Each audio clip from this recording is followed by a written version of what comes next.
Hi, everyone. I'm so glad to have you joining me today. I'm very happy that it's 2023. And as you're joining me, please go ahead and add your name to the chat so that everybody can see who's joining us today. My name is Cyndy McDonald. I'm an educational consultant from Central California, soggy Central California, all of California. Hi, Evelyn. Glad to see you. I know LA has been battered. Ventura's been battered. Santa Cruz, Paso Robles. I mean, California has just been really hit. I've lived here over 40 years. I've never seen rain like we've been getting for the last few weeks. So I hope wherever you are, you're safe and you're dry and that things are going well.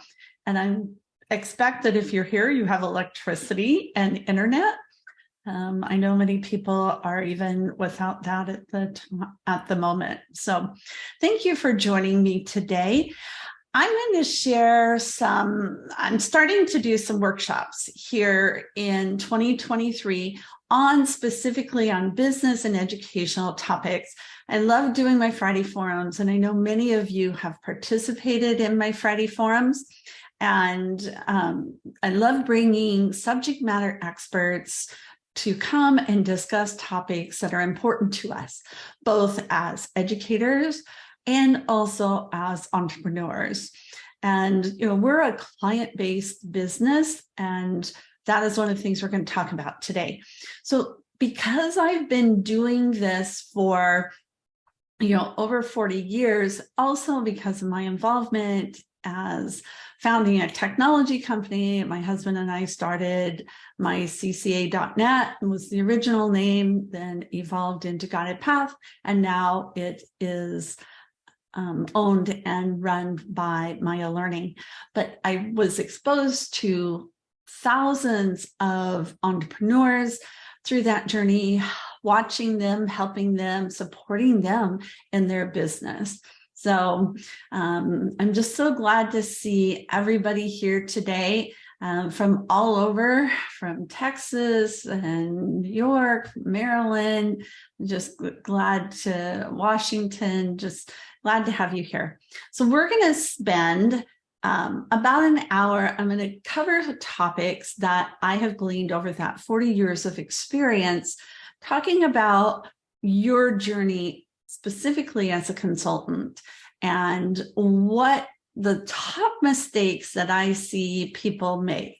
And I'm hoping you'll use the Q&A to ask questions. I'm hoping we can have a little bit of dialogue about this. So if you're ready to go, let me switch to my presentation. This will be available. This will be posted on my blog. I'll post it on the Friday Forum blog, and the presentation will be available to you as well. So let's get started, and let me share my screen. We're going to do PowerPoint, and we're going to get this started. And as I'm doing this, I want you to think about what your biggest challenge is. As a business person, as an entrepreneur, many of you I recognize and know, and I'm just so glad to have you all here. And if I haven't met you and I don't know you, I look forward to getting to know you. But put down what your biggest challenge is. Well, as a business owner, as you're looking at 2023, what do you think your biggest challenge is? And let's see, yeah. So you should be able to share that, and everybody should be able to see that. So think about, what is your biggest challenge?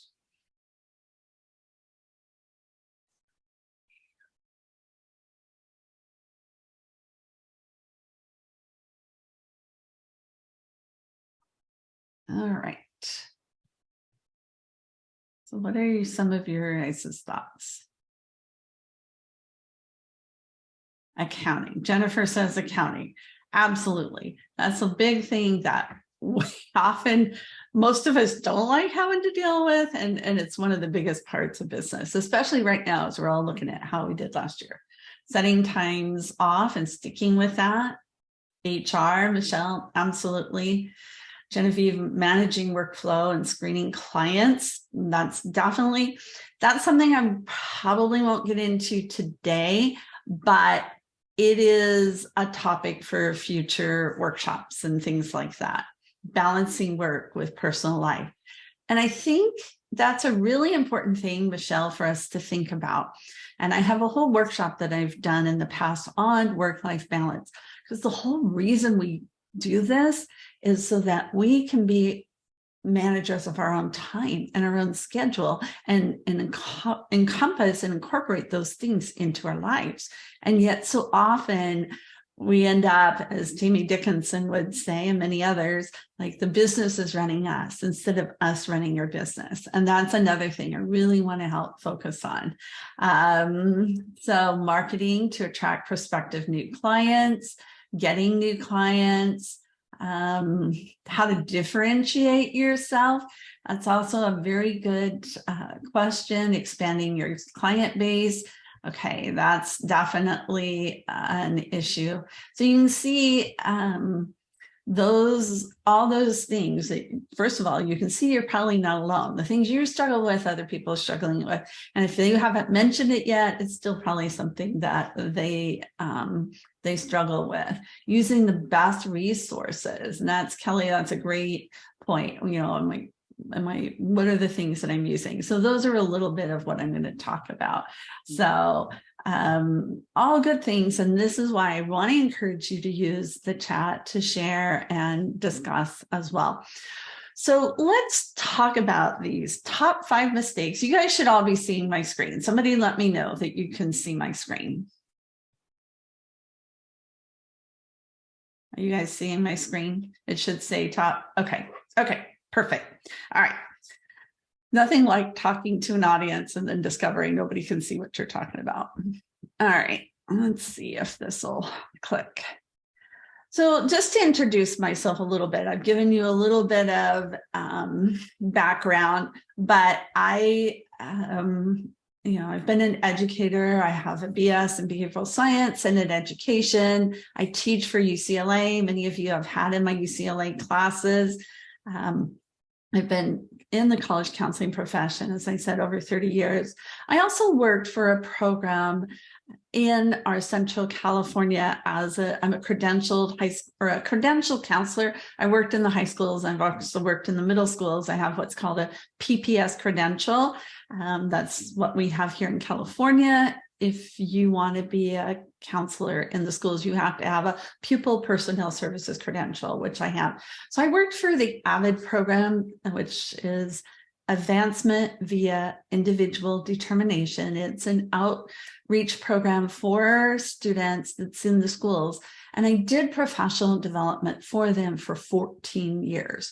Our whole goal was to bring in educators, counselors, administrators, teachers, staff, to train them and teach them how to support students.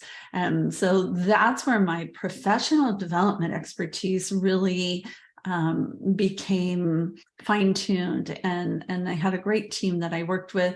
We even trained teams down throughout the whole state of California, down in San Diego. So I have that as a background as well. Well, I've started my own consulting. You have heard me say oftentimes, if you've been there, done that, I probably have too. If you made that mistake, I probably have too. So I've done consulting, I've had a technology company, and now I'm doing the coaching.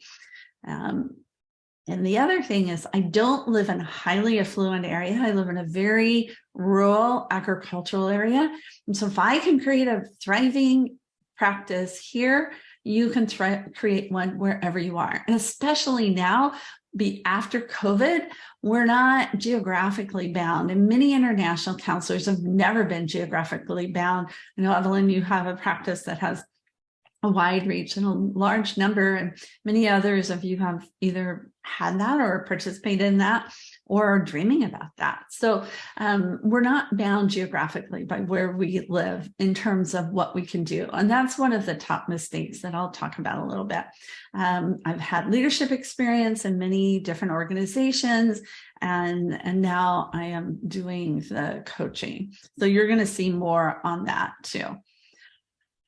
As I mentioned in the beginning, we are all in the business of customer service. We're not selling donuts. We're not selling shoes.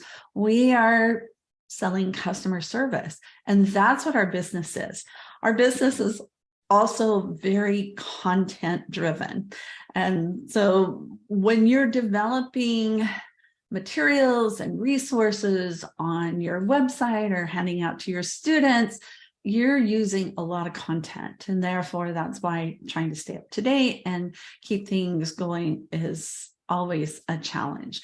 But we have to have that mindset or that hat on that says, okay, I'm in customer service. So talking about these mistakes, why is that important? It does help if you identify early mistakes to avoid when building your practice. That way you don't have to take the same journey that many of us have taken. It will help fuel the growth for your practice as well. And also by avoiding some of these mistakes, you can save money and you're going to save time. So that's why I found it very helpful to talk about these things. You are an entrepreneur. You may not feel like you're an entrepreneur, but you are an edupreneur, as my friend Gina likes to talk to us about. That also we're oftentimes a solopreneur. We're in a small practice or we're expanding. I'm seeing more and more practices expand to include more people, and there's a lot of benefits for that. I have divided out your journey as an entrepreneur in 4 ways.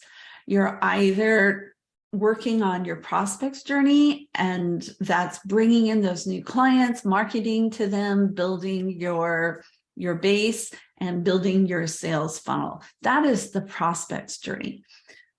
Some of you are very, very interested in that. Others of you have gotten that part. You're over that stage, and now you're wondering, well, how do I manage the clients I have? And that's your client's journey. How do you onboard them? How do you, make sure you don't spend too much time? How do you manage that work-life balance? That is your client's journey. And then the third one is your journey as a consultant, keeping the fire going, keeping the awe going, and keeping that work-life balance from your perspective as well.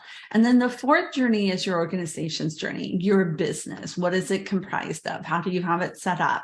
And so as we talk about these 5 mistakes that IECs make, they're going to fall into one of these 4 different areas. And I want you to think about, not only the challenges that you have, or as I describe these different mistakes that I see people make, where does that fall in these journeys? And I'll identify that. But that is something that I also want to draw your attention to. So you're thinking about it from a much more global picture. So these are the top 5 things that I want to encourage you to avoid. Okay. All right. And I'm wondering what your thoughts are, what you think number 1 might be. And they're not, let me tell you this, these are not in number 1, number 2, number 3. They're just, this is 1, this is 2, this is 3. I wouldn't say any of these are more mistakes than others.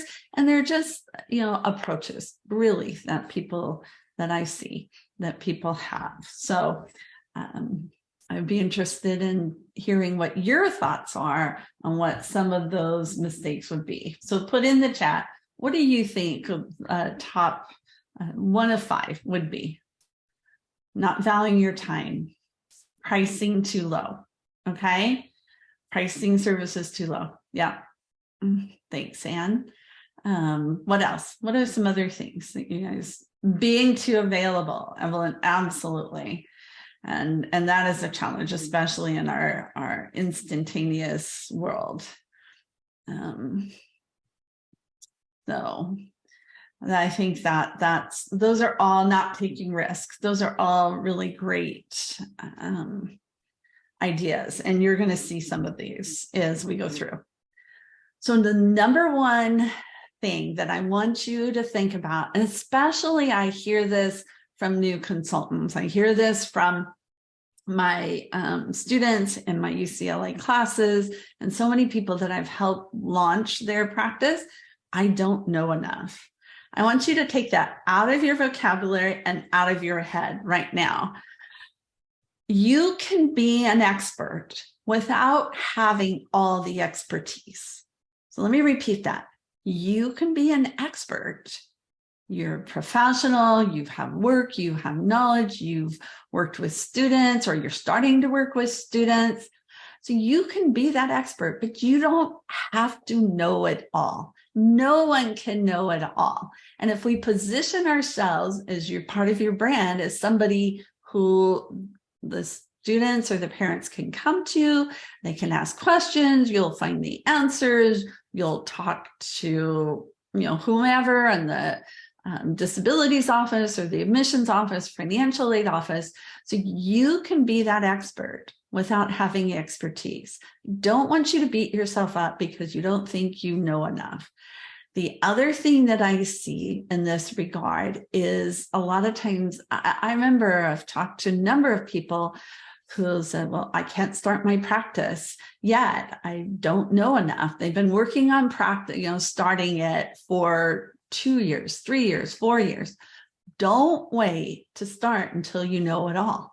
It's like if we all waited to start our families until we could afford children, none of us would have kids.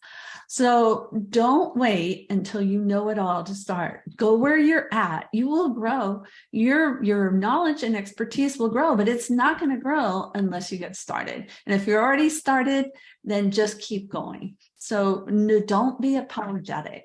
Don't use that as a reason to say, oh, I can't, some of these other things we're going to talk about. I can't charge enough. I can't, work with students. Just get started. Just do it now. And so this is really important. So I see Allison's comment about your first civil procedure class where the great Abram chased, and I may not be saying his name right, but all of us have imposter syndrome and don't think we fit in at HLS. And you're going to have to tell me what HLS is. And that's, the next, my other point is, don't worry about, don't feel like you're an imposter. Nobody knows it all. You are taking control. And if you're building your brand on other things, on who you are, what you offer, how your approach, then it doesn't matter whether you know it all. Don't build your brand on everything you know. That can be part of it, but it shouldn't be the linchpin. And so don't worry and don't grapple with the imposter syndrome because nobody knows it all. So that's the number one thing that my first message for all of you is, it, you're here, you're doing things to build your expertise. And this is the next thing in the, I love it, Michelle, fake it until you make it. Absolutely. I think probably one of my biggest things that I learned, I was on the forensics teams when I was in high school, and you just punt. If you don't know what to say or what to do, you just punt and say, I'll get back to you, or that's a really good question. As a counselors, we should be listening more and talking less anyway. So those are some of the things, but you can build your expertise. My recommendation is use multiple professional resources. Join lots of professional development, do and commit to professional development, especially now in 2023, as we're coming out of the pandemic.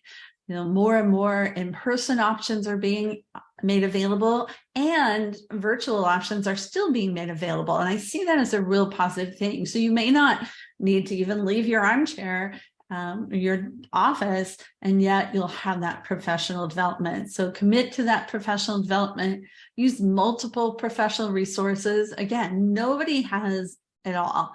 And so a lot of times we lament, well, like not all the data is correct here, or this doesn't offer everything. No source is going to offer everything. That's your role to synthesize it, simplify it, and bring it together for your clients and your students. many online forums that you can participate in. So if you're part of a group, especially a Facebook group or a LinkedIn group, go ahead and stick it in the chat so everybody can see. I know there's the IECs, there's listservs through HECA and IECA. If you're new and you're just barely starting out, we have a new group called the Tenderfoot and for IECs. And so I am a manager for that. You can send me a request, put in a request to join the Tenderfoot. And so that's a new group that just started in the last few months, and we're going to start doing some more things with that. But there are many groups, building your business, growing your business. We've got the IECA listserv. Thanks, Beth. Where is Tenderfoot? It's on Facebook. So it's a Facebook group for new IECs. And so I will post links to anything you put in the chat, and also things that I mentioned. I'll put those in the show notes after today is when we get started. So when I get posted. So, participating in those online forums and just foster a mindset of learning. I think that's so key. Instead of having a fixed mindset of I have to do this, just have that mindset of I'm going to grow and I'm going to learn. And I think that's one of the things that the pandemic has also taught us, because everything we knew when the pandemic came just went out the window. Testing, turning in grades, visiting colleges, all these things just kind of went out the window. So now we're having that mindset of build your expertise and this is all part of your consultant's journey. So Holly, thanks for sharing that about the growing our business. They're going to be having a whole series of workshops by other IECs. I think it's the middle of January. So if anybody knows, has a link, if you can stick that in the chat, that would be great. And again, I'll put that in there too. Or if you're presenting, let us know. I know there's a lot of great sessions that are scheduled for that. So number one is you do know enough. I want you guys to pat yourselves on the back and remember that. Number two already came up, and I see this over and over and over again. I can't charge full price for whatever reason. Don't make that mistake. Don't undervalue your time, as Michelle said. Watch your real-time commitments, as other people have commented too. Your time that you spend with students can expand so much. So you need to keep track. You don't necessarily have to be on a time watch, like billing for hours like an attorney would, but you need to know what your real-time commitments are. And with that comes time boxing that time. I am going to spend 30 minutes on this research, and instead of 3 hours or all afternoon. Sometimes we have to time box ourselves in order to make room for all the things that we need to do. The other thing too, and when we're talking about charging full price, is we often don't think about the cost for resources you use, things you're paying for, all your overhead. And so we often think, well, gosh, if I'm charging $150 an hour, that's a really expensive amount, but you're not getting that $150 an hour. You're way undercharging at that rate. So think about what you're charging and why. And I will be doing a whole workshop on this. So I get these questions all the time in my classes, in my workshops and Friday forums. That people ask me, what should I charge? How many students should I see? What should my services be? And how many hours should I offer? How many hours should I work with students? So, and Evelyn's got a great point, visiting college costs money. Going to these conferences, going to professional development costs money. And so you need to do that. You need to go visit the colleges. You need to participate in professional development. And this needs to be included in as part of your costing. I mean, when you pay your attorney or your dentist or somebody other professional, and they charge you $500 an hour for an attorney, it's not all going in their pocket. They're covering all those costs. So if the wrong questions are, what should I charge? How many students should I see? What should my services be? Well, what are the right questions? Well, you should start at the total opposite end.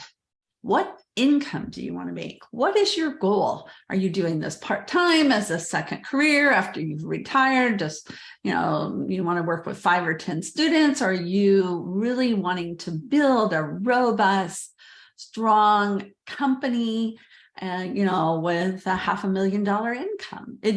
There's no right answer to this, but you have to think about what your reasons for being in business are, what you want to accomplish, and you need to set a revenue goal.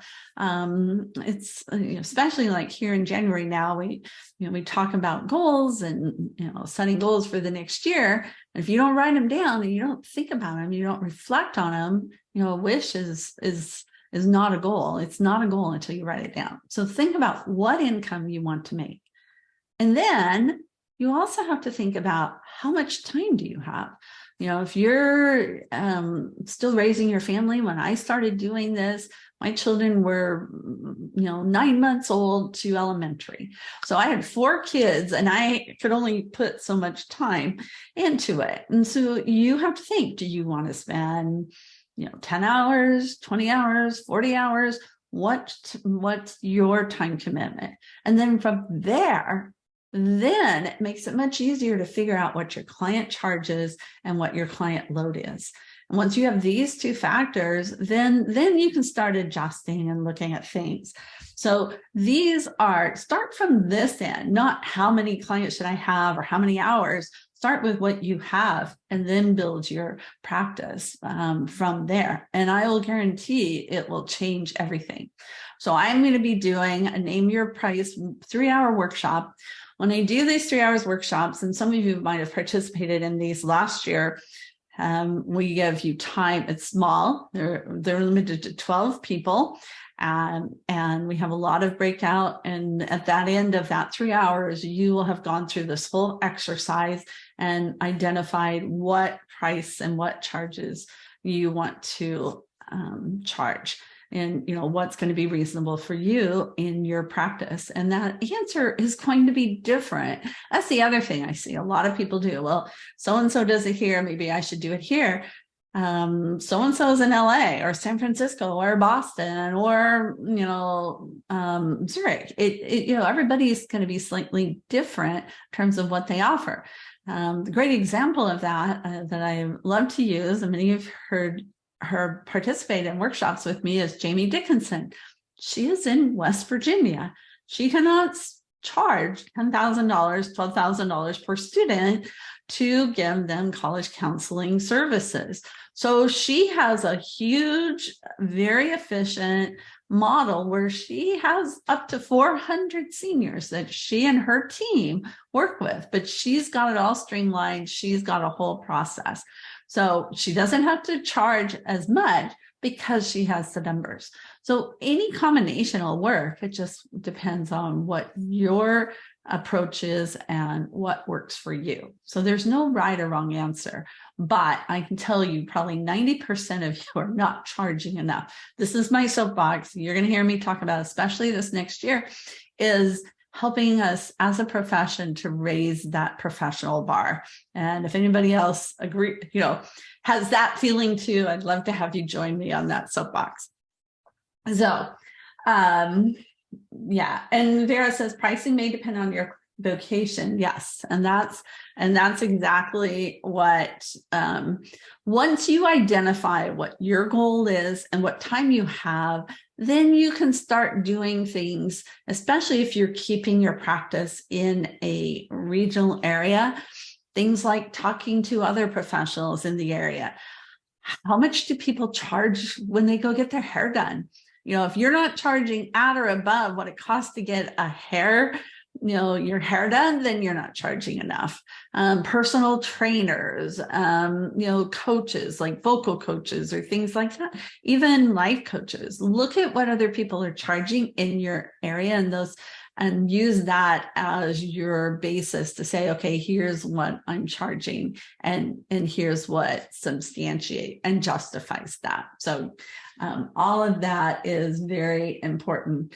Okay, so Allison, she says, I've been trying to raise my rates, but didn't want to go too fast since everyone is a referral or a sibling.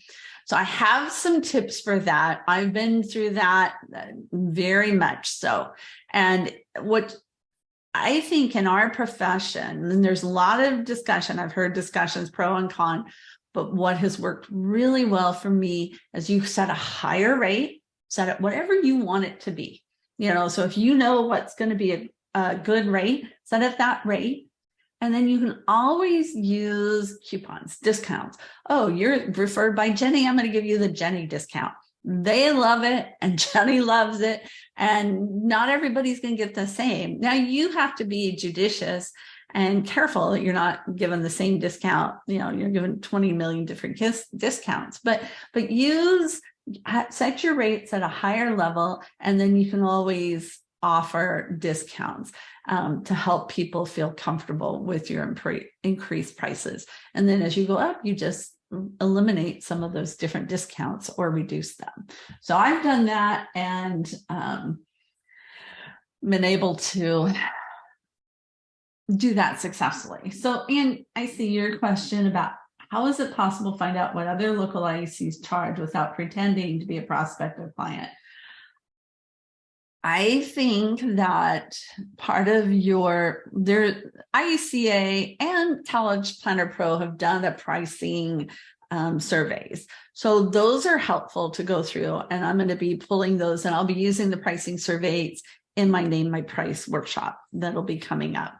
I don't think you should ever pose as a prospective client. A lot of times in a lot of areas, you can just call them and take them to lunch and say, okay, here's what I'm doing, share what I'm doing. Our regional groups, if you belong to any regional groups, those become great ways to share with others what, how you have things set up, what are the challenges, what are your pricing, things like that.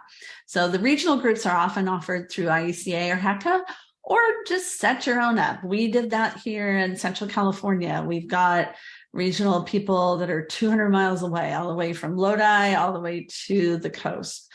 So we've got a very, very wide geographic area, but we all identify with the Central Valley here in California.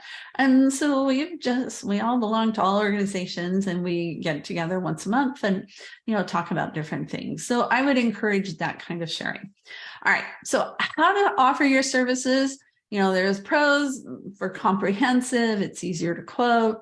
You don't have to track it all the time. And it helps you to manage the outcomes. And I think that's one of the most important things. It goes back to, we're in a service-based business.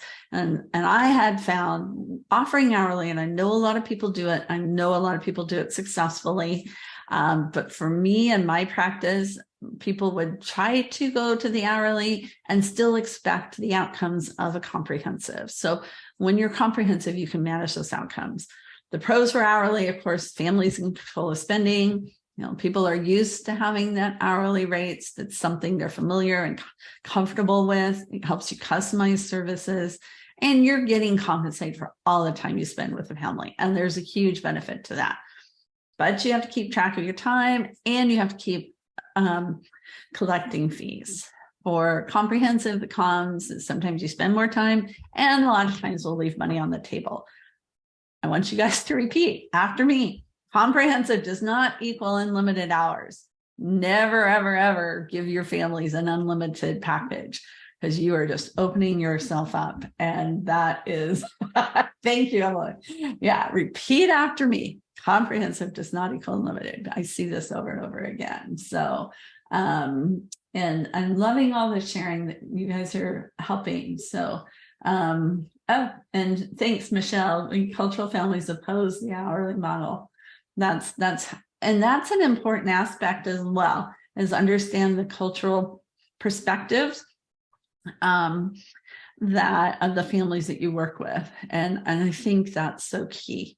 If you didn't do the Friday forum where we had Kazaway McGregor come talk about cultural competencies, go back and look at that in my YouTube channel because it was just excellent. So how to offer the services, you have lots of choices. When you're offering your services, and think about what you're doing now, whether what you're already doing or what you plan to do. You want to offer value. I think that's pretty easy for most of us to do. That's our goal, and that's why we're here and why we're doing this is we want to offer value. You can also bundle services. I'll do this plus test prep. I know, Michelle, you do that. Many other people do. I'll do this and then essays for so many, or work with athletes or performing arts or whatever. So you can bundle services. I'm going to dwell on this just a little bit more and come back to this, but I want you to think about offering 3 to 4 levels of service. Don't offer too many because it's too hard to keep track of. If you offer too many services, then your clients go into decision paralysis. And so you don't want that. So you want to offer 3 to 4 levels of service. And I'll explain why in just a minute. It's always fun and good to offer upsell opportunities, maybe a technology, maybe a workshop, maybe something else. And then also you can offer niche services as well. I know, Michelle, you're very, Anne, you're very focused on, scholarships, college affordability, and data and things like that. So all these offering niche services will draw people to you, and we've got more opportunities, but you want to offer value and options, but not too many options, because that's what's going to get you in trouble. So we're going to come back to the 3 or 4 options as a part of this one. This is the other thing I hear a lot. I don't want to market. I don't want to sell. Sales is not a 4-letter word. We are in the business of client services. We need to let people know. That doesn't mean we're not selling shoes or donuts. When you're promoting something you believe in or have a passion for, just that promotion becomes second nature. Talking about it on Facebook, doing a TikTok video, putting in a link in an article to LinkedIn, creating your podcast, all those kinds of things. When you're promoting something you believe in or have a passion for, it just becomes second nature. It just becomes who you are. So don't think about sales or marketing as a 4-letter word. What you're doing is building your brand. You're building it on authenticity. I can't even talk today. Authenticity. You want to be consistent. You want to have that same message go out there and so what's on your website, what's on your social media, what's in your presentations, bring it together and be consistent. This is why using Canva and having professionals bring things together for you. And I've got an example, I have this images that I had. A professional, Kim Green, created these for me, and she's with Short Story Marketing. And so, Canva and other tools can be a great resource and a help for you on this. And we had, a workshop or a Friday forum on using Canva with, and talking about that. So that is, building your brand takes time, and it takes image. I mean, it takes understanding who you are. And so that's one of the things I'm learning about archetypes and what they mean and how we can use those in our business. So I'll be offering a workshop on archetypes and how you can build your brand and kind of fast track it using archetypes. So, Beth asked, is there a recording using Canva? Yes, there is. It's in was one of our Friday forums, and it was way last summer. I'll put it in the show notes, but if you do a search on my YouTube channel and you put Canva, it'll come in it'll show up. So gold in your pocket. I cannot tell you how many people I've talked to who have email lists and don't use them. the most valuable resource you have is your client emails. Keep them, whether they're past, upcoming, current, because you never know who's going to know somebody. And so this is gold in your pocket. It is that low-hanging fruit. Make sure you have your client emails and have access to them and can utilize them, whether it's through, a CRM. We'll talk about this, but I use MailChimp. Other people use Asana. You can use Constant Contact, ConvertiKit. I mean, there's several different ones. And one of the goals that I have for 2023 is to start offering some comparisons for you. So where you can look and say, oh, well, here's a calendar system. Well, what can I learn from this? Or here's a CRM system. How can I use this? Because I know how you're going to use them because it's how I would use them. And so, but use your client emails. The second thing that I would say is the power of Starbucks. If you need to talk to clients, or I see this on our listserv all the time, my students aren't letting me know. Like right now, we have our students coming back with ED, ED1, ED2 coming up, things like that. Well, offer them a Starbucks card. If you give me your referral, I'll give you a Starbucks card. If you tell me where you got admitted, I'll send you a Starbucks card. It's amazing what people will do for a little gift like Starbucks or Jamba Juice or whatever, and works for you in your area. But use little incentives to promote referrals for one, and get information back, and then you can use it to ask your clients what worked, what didn't, what could I have done. And I know many of you have done a really good job of doing client requesting and gathering client feedback. But the people you're already working with, these are gold in your pocket. Don't disregard them. Use them, because you'll never know how far and wide they will go. And so, especially in our profession. Okay, terms of sales, and I'm going to go back to this point that I made earlier, is as you're building your practice and you're building your services, the reason to have at least 3 services is so that you can direct people to the middle. And so having at least 3 is helpful, because you have a low-end offering and then the high-end offering that you hope no one will ever get. But if they do take it because they want to have the very best from the very best, then that's okay too. But what you're directing people is to the middle. So if you have 2 middle categories, then you have middle offering 1 and middle offering 2, and that's where the bulk of your people are going to be. Because then that eliminates that objection, like, well, I can't afford that. Well, you can't afford this. Well, maybe you can go here. Well, you can't afford that. Well, maybe I can go here. Or maybe I want to do my own, or whatever the reason is. The low end one might be your hourly, the very bare minimum. And that's the one you want to steer everybody away from.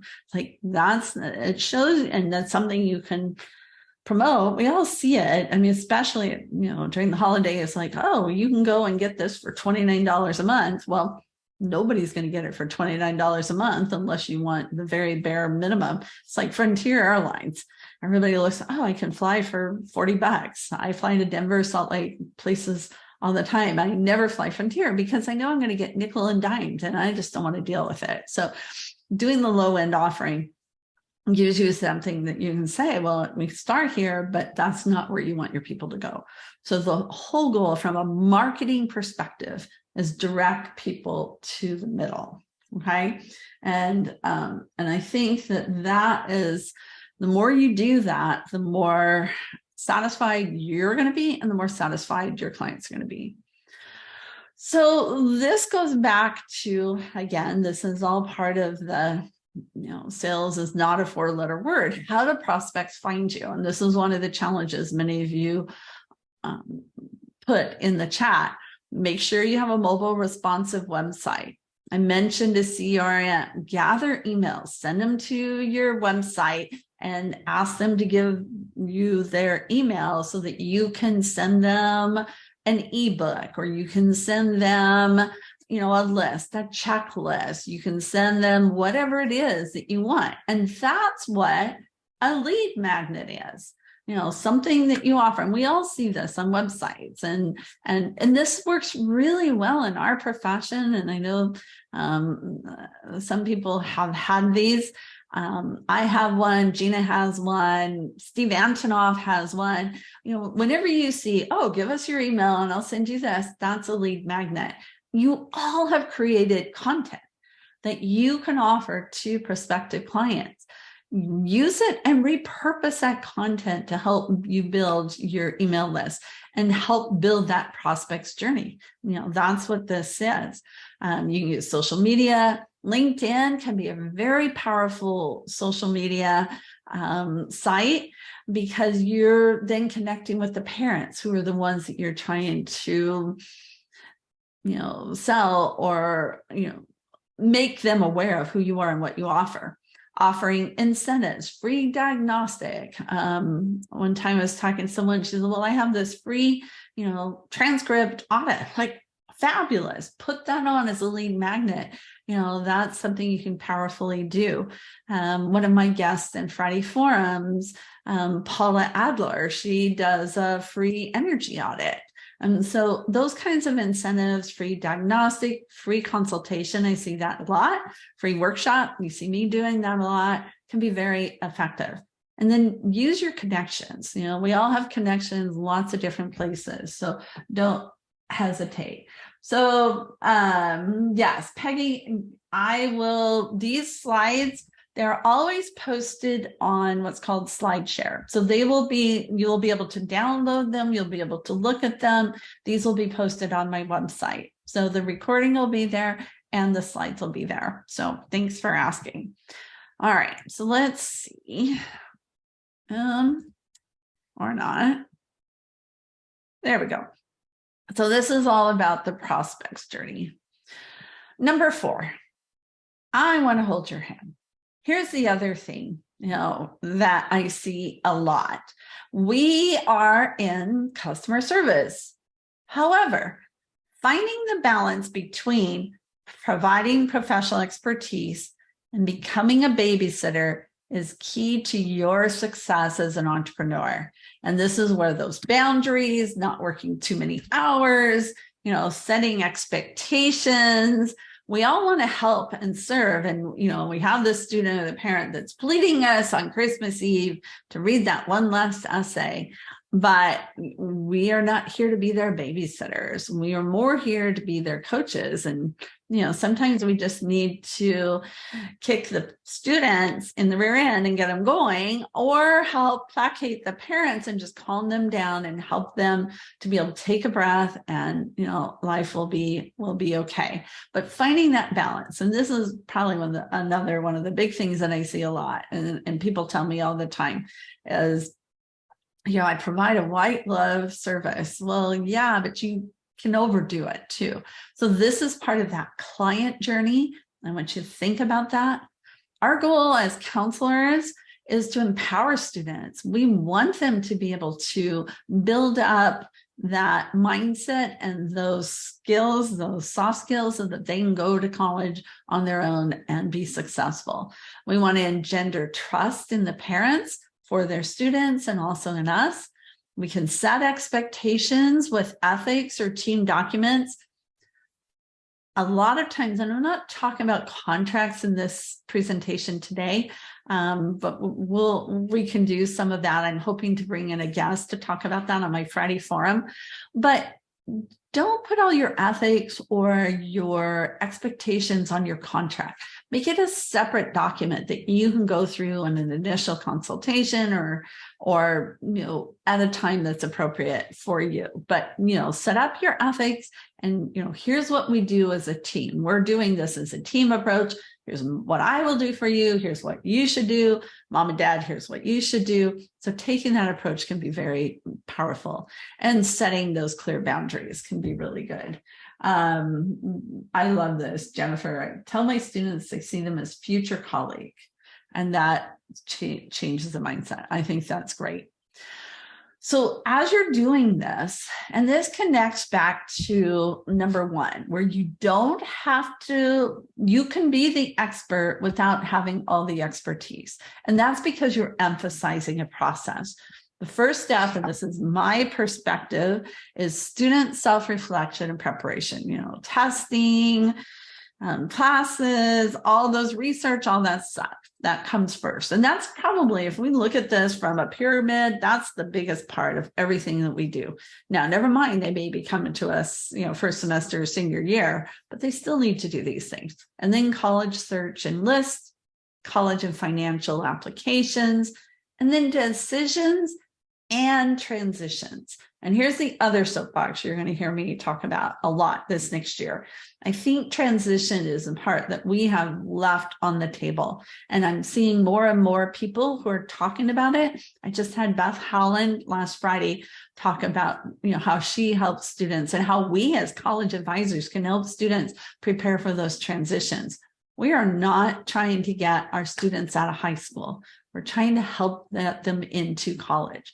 And actually, in my practice, I've done this for years. I've included the students' freshman year in my services. That way I know how they're doing, I manage the outcomes, and I make sure that they have a successful freshman year.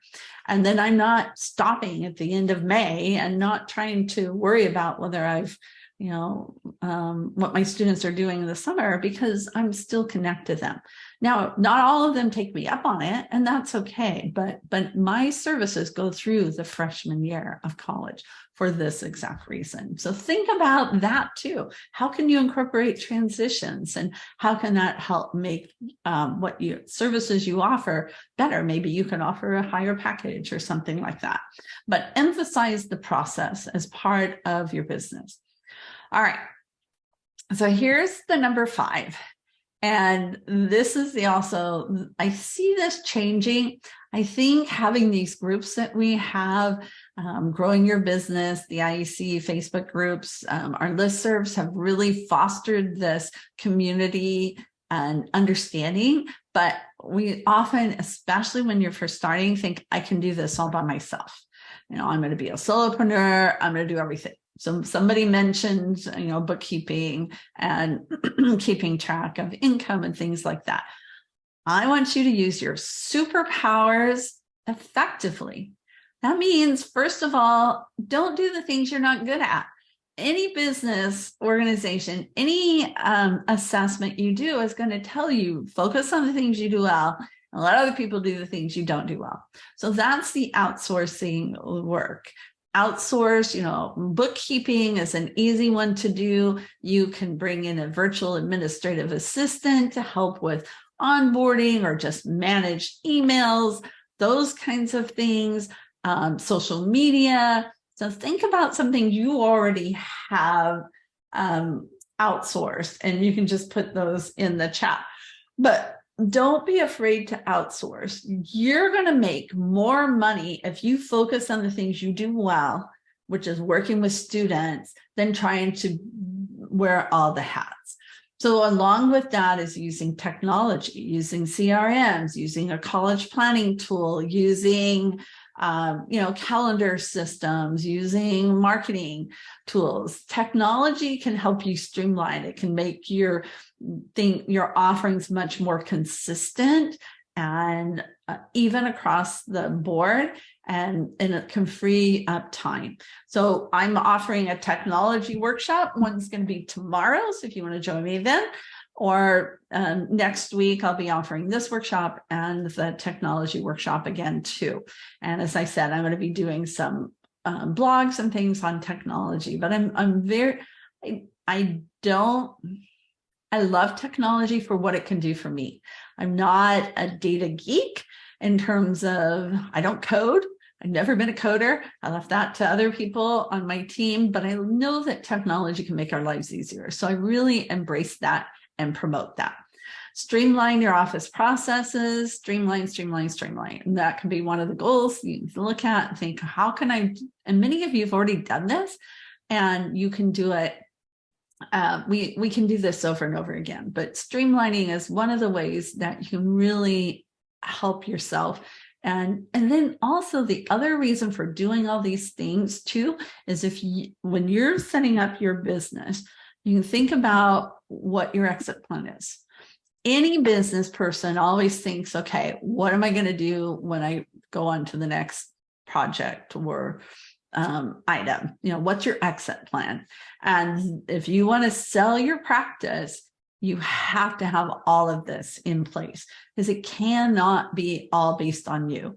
Because if it is, then you're not going to be able to have a marketable business that you can market to other people. So having that streamlined office processes, and enlist help. Maybe you need your husband or your family or colleagues or someone to help you. So don't be afraid to ask help. And that's again why the listservs are so valuable, because it helps us to be able to do that. So use your time doing what you do best, working with students. And that should be your second mantra from today, is do what you do best. So I've given you 5 things today. I hope they've given you some food for thought. I'm going to be offering some workshops. As I mentioned, I'm going to go to the next one, and everything that I'm doing now, I'm having this focus, and you'll see I'll talk about, well, this focus is on the prospect's journey, or this is on the client's journey. And I actually have reflection journals that I'm using in my paid workshops on each one of these journeys. Your best business investment is in yourself. And so I'm putting all these offers together. So watch for opportunities. As I mentioned, I have these 3-hour workshops. They're going to be coming in January, between January and March. These are some, last year I did the Reflect Reset. I had to offer them 5 times. They were so popular. They filled up every time, and I ended up offering 5 of them. So those will start in the next week or so. Name your price. I've mentioned that. Talk about lead magnets, email lists, polish and position. We did this last year with Gina Lester. We're going to talk about that. I'll talk about a little bit about LinkedIn and different things, but we're going to talk about polish and position, marketing. And Gina does group coaching, so she's a great resource. We'll do a workshop, and I can do an audit on your LinkedIn profile. I've done a whole master program on that. And then we're going to talk about what's your brand, fast track using archetypes.